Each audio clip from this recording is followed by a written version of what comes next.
Hello students. So in this video tutorial we are going to understand about the PCV. Okay, what we are going to understand? We are going to understand about the PCV. So PCV का मतलब क्या है, पहले हमें ये समझ लेना है. PCV का मतलब होता है packed cell volume. Okay, PCV का क्या मतलब होता है? Packed cell volume. अब पैक्ड सेल वॉल्यूम बट किसका? ठीक है, so packed cell volume of the RBC, of the what? RBC मतलब हमारे ब्लड में जो रेड ब्लड सेल्स है उसका पैक्ड सेल वॉल्यूम कितना है. पैक्ड सेल वॉल्यूम का मतलब क्या होता है कि पैक्ड किया हुआ है. अब देखो, कुछ बातें ऐसी होती है, हमारा जो ब्लड है उसमें जो RBC है उसकी लाइफ स्पैन होती है 120 डेज़ की, राइट. मतलब 120 दिन के बाद में ये RBC जो है वो प्रोग्राम सेल डेथ यानी कि अपोप्टोसिस, मतलब किस चीज़ के लिए जाएगी? डेथ के लिए जाएगी. ओके, इसे क्या कहा जाता है? Apoptosis. Now the thing is कि ऐसा क्यों होता है? क्योंकि हमारे RBC की लाइफ स्पैन है 120 दिन की. सो 120 दिन ख़त्म हो जाने के बाद में वो डिस्ट्रॉय हो जाएंगे, वो मर जाएंगे और उसकी जगह पे न्यू RBC जो है वो अपनी जगह ले लेगी. ठीक है, हमारे बॉडी में लगभग 4.5 टू 5.5, ठीक है, 4.5 टू 5.5 मिलियंस पर क्यूबिक mm ऑफ ब्लड, इतने RBC के सेल्स होते हैं. बट सारे के सारे RBC के सेल एक ही एज में नहीं होते. मतलब सारे के सारे RBC के सेल ये 110 डेज़ के हैं या 90 डेज़ के, ऐसा नहीं होता. इसमें मिक्सचर होता है.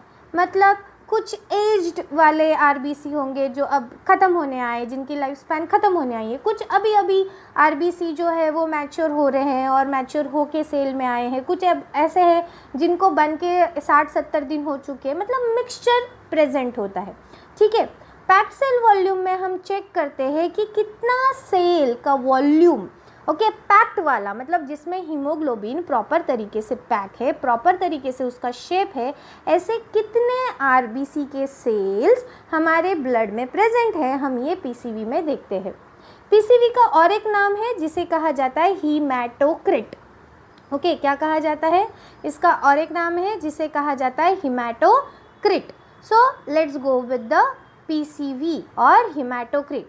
सो हीमैटोक्रिट का मतलब क्या है? एक्चुअली हीमैटोक्रिट का लिटरली वर्ड मीनिंग, मतलब उसका जो शब्द है उस शब्द का मीनिंग होता है, ओके, उस शब्द का मीनिंग होता है सेपरेशन ऑफ ब्लड. ओके, उस शब्द का मीनिंग क्या है? Separation of blood. और इसमें हम क्या करते हैं? चेक क्या करते हैं? Percentage of packed cell volumes, right. क्या करते हैं हम? चेक करते हैं percentage of packed cell, packed red cell. Is that clear? इसलिए हम इसे क्या कहते हैं? Packed cell volume. क्या कहेंगे हम इसे? Packed cell volume. अब हर चीज़ के करने के कुछ तरीके होते हैं, कुछ डिफरेंट मोड से हम कर सकते हैं. सो PCV कैलकुलेट करने के हमारे पास दो मेथड है. कितने मेथड है? दो. एक होता है मैक्रो हीमैटोक्रिट. ओके, कौन सा है? मैक्रो. और एक होता है माइक्रो हीमैटोक्रिट. ठीक है, माइक्रो स्मॉल लेवल पे जब ब्लड सैंपल हमारे पास अवेलेबल है तब हम माइक्रो हीमैटोक्रिट करेंगे. एंड हमारे पास adequate amount of blood sample present है तो ऐसे टाइम पे हम मैक्रो हीमैटोक्रिट करते. जनरली जो मैक्रो हीमैटोक्रिट मेथड है वो होती है विंट्रोब मेथड, और ये method most of the time perform की जाती है. अगर लैब के अंदर ऑटोमेटेड मशीन्स है तो माइक्रो हीमैटोक्रिट भी परफॉर्म किया जा सकता है.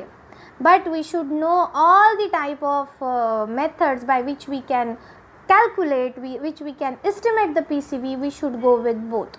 ओके, सो अब हम देखने वाले हैं from the Wintrobe method, calculation of PCV by the Wintrobe method. Wintrobe, ये नाम आपने पहले कहीं सुना है? हाँ, सुना है. विंट्रोब ट्यूब जो हमने ESR की वीडियो में देखी. अगर आपने ESR की वीडियो नहीं देखी है तो गो with the ESR video. ESR that is erythrocyte sedimentation rate, इसमें हमने जो दो अलग अलग मेथड देखी थी, एक थी वेस्ट्रिंजन मेथड, एक थी विंट्रोब मेथड।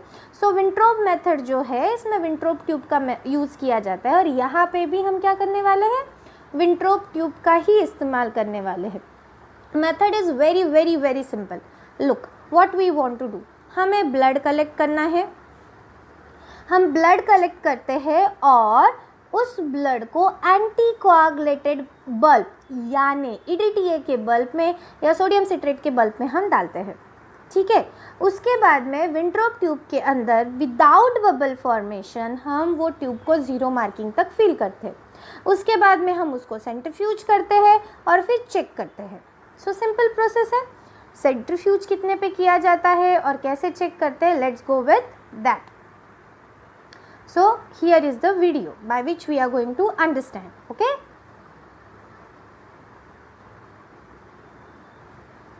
ओके, सो जो विंट्रोब ट्यूब है वो 110 मिलीमीटर लॉन्ग एक ऐसी ट्यूब है जिसका इंटरनल डायमीटर है 2.5 मिलीमीटर और एक्सटर्नल है 3 mm, ओके 3 मिलीमीटर। ये 0 to 10 सेंटीमीटर तक क्या की गई है, मिलीमीटर तक कह सकते हैं या सेंटीमीटर तक कह सकते हैं, क्या की गई है, लेबल की गई है, ग्रेजुएटेड की गई है, ठीक है। सो जो ESR है 0 to 10 और नीचे से ऊपर हम यूज़ करते हैं PCV के लिए, ठीक है। Okay, now let's go. So ये विंट्रोब ट्यूब है जो हमें लगने वाली है, जो आपको वीडियो में दिख रही है, जो हम मैक्रो हिमेटोक्रिट के लिए करते हैं। हमें सेंट्रीफ्यूज मशीन की ज़रूरत है, पाश्चर पिपेट की ज़रूरत है। अब हम क्या करते हैं, जब हम असेप्टिक कंडीशन में ब्लड कलेक्ट कर लेते हैं, वो भी विनस ब्लड सैंपल, हम उसको पर्पल कलर के बल्ब में डालेंगे, प्रॉपरली मिक्स करेंगे। वो करने के बाद हम without any formation of bubbles हम 10 सेंटीमीटर मार्क्स तक क्या करने वाले हैं, ब्लड को फील करने वाले हैं। फिर हम उसे सेंट्रीफ्यूज ट्यूब को मशीन में रख देंगे। देखो, centrifugation should be balanced, okay. Centrifugation करते वक्त हमें हमेशा बैलेंसिंग करनी होती है, इसलिए यहाँ पे अपोजिट साइड में लगाया गया, ओके। उसके बाद में हम ऑन करते हैं और धीरे धीरे धीरे धीरे धीरे हम उसे 3000 पे लेके जाते हैं, ठीक है। सो 30 मिनट्स के लिए एट 3000 RPM हम उसका सेंट्रीफ्यूगेशन करेंगे। 30 मिनट हो जाने के बाद हम सेंट्रीफ्यूगेशन को ऑफ कर देते हैं और जब वो बंद हो जाएगी हम उसमें से विंट्रोब ट्यूब बाहर निकालेंगे और चेक करेंगे कि रेड सेल्स जो नीचे दिख रहे हैं, प्लाज्मा जो दिख रहा है और एक हमें दिखता है दैट इज़ बफी कोट, उसको कैसे एनालाइज करना है। Is that clear? ओके, सो यहाँ पे हम देखने वाले हैं कि रिजल्ट एनालिसिस कैसे होता है।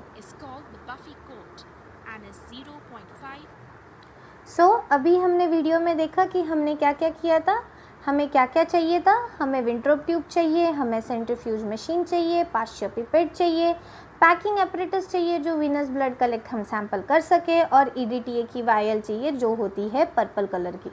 हमने असेप्टिकली पेशेंट के कहाँ से, वेन से, असेप्टिकली पेशेंट की वेन से वीनस ब्लड हमने कलेक्ट किया, उसको EDTA की वायल में डाला, प्रॉपर हमने उसकी मिक्सिंग की। फिर जो विंट्रोब ट्यूब हमारे पास है जिसकी लेंथ होती है 110 मिलीमीटर, उसके अंदर हमने 10 mm मार्किंग तक क्या किया है, उसके अंदर हमने 10 mm मार्किंग तक ब्लड फील किया है with the help of Pasteur pipette. और ब्लड फीलिंग करते वक्त हमने बिल्कुल भी उसमें बबल आने नहीं दिया। सेम प्रोसीजर है जैसे ESR में किया जाता है, बट यहाँ पर डिफरेंस ये हो जाता है कि जब हम विंट्रोब ट्यूब फिल कर देते हैं PCV कैलकुलेट करने के लिए, हम उस विंट्रोब ट्यूब को स्टैंडिंग पोजीशन में नहीं रखते, हम उस विंट्रोब ट्यूब को सेंट्रीफ्यूज करते हैं। हम सेंट्रीफ्यूगेशन करेंगे फॉर 30 मिनट्स, 30 मिनट के लिए हमने सेंट्रीफ्यूगेशन किया एट 3000 RPM। RPM का मतलब होता है रोटेशन पर मिनट, तो 30,000 रोटेशन पर मिनट के स्पीड से 30 मिनट के लिए हम उसे क्या करने वाले हैं, सेंट्रीफ्यूज करने वाले हैं। Is that clear? फिर जब हम उसे सेंट्रीफ्यूज कर लेते हैं, ओके, सो क्या होने वाला है, सेंट्रीफ्यूज कर लेने के बाद में हमें 3 डिफरेंट लेयर्स दिखाई देंगे। ओके, 3 डिफरेंट लेयर्स हमें दिखाई देंगे और वो 3 डिफरेंट लेयर्स होते हैं कुछ इस तरह से। Is that clear? वो 3 डिफरेंट लेयर्स होते हैं कुछ इस तरह से। So now we are going to understand what are the layers.